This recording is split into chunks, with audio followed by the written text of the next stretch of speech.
Hello, I'm Dallas Campbell, and in this series of videos we're going to be showing you how to become a citizen scientist, taking part in real scientific experiments and helping researchers make discoveries about the world and the universe beyond.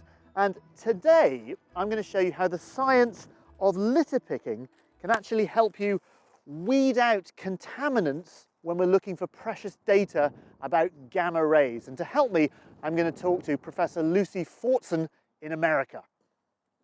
Hi, Lucy, thanks for joining us. Just, first of all, what do you mean when you talk about contaminants?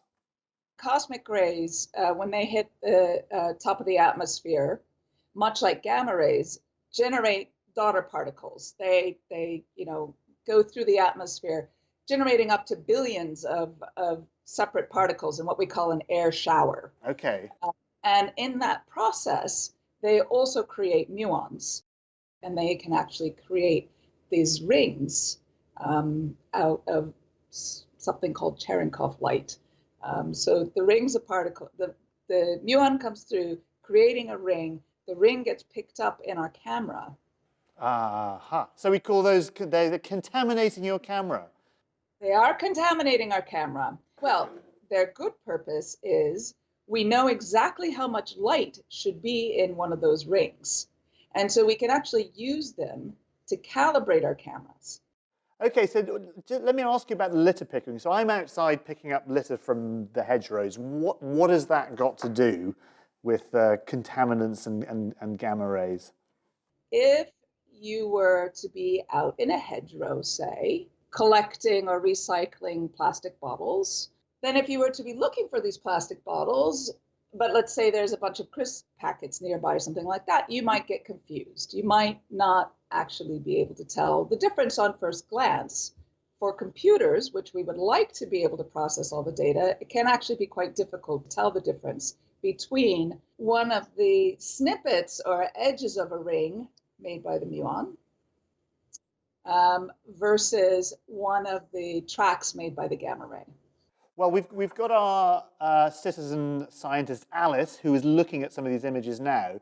I've got a grid of 6 by 6 dark blue circles, and in these dark blue circles are lovely little splashes of every colour of the rainbow. Some of them are slightly arc-shaped, a little crescent, a little arc, sometimes even a little circle, and the rest are just sort of random cloudy bits. So here you can see almost a complete circle, but because it's so many different colours, that's going to be really tough for a machine to assess. But for us humans, it's pretty easy.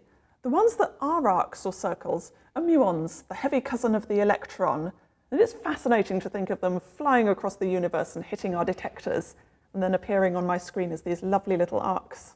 So you're going to generate all this data thanks to citizen scientists. What's the point? Why is studying gamma rays interesting? We want two things out of this. The first is we want to find a lot more rings, and those rings we can use to actually calibrate the instrument.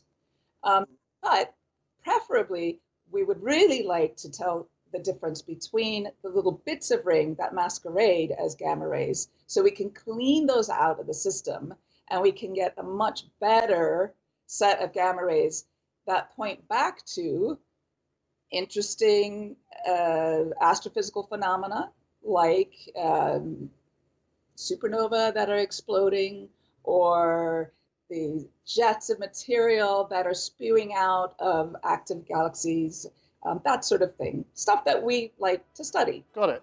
Thank you so much. I've got to go outside and do a bit more litter picking now. There's lots of muons out there that need tidying up. Okay. Right. Bye-bye. Have fun. Yeah, nice to meet you. Bye. Bye. There are loads more citizen science projects you can take part in, from penguin spotting in Antarctica to helping rescue teams target aid and resources during natural disasters. Find out more on the Citizen Science website.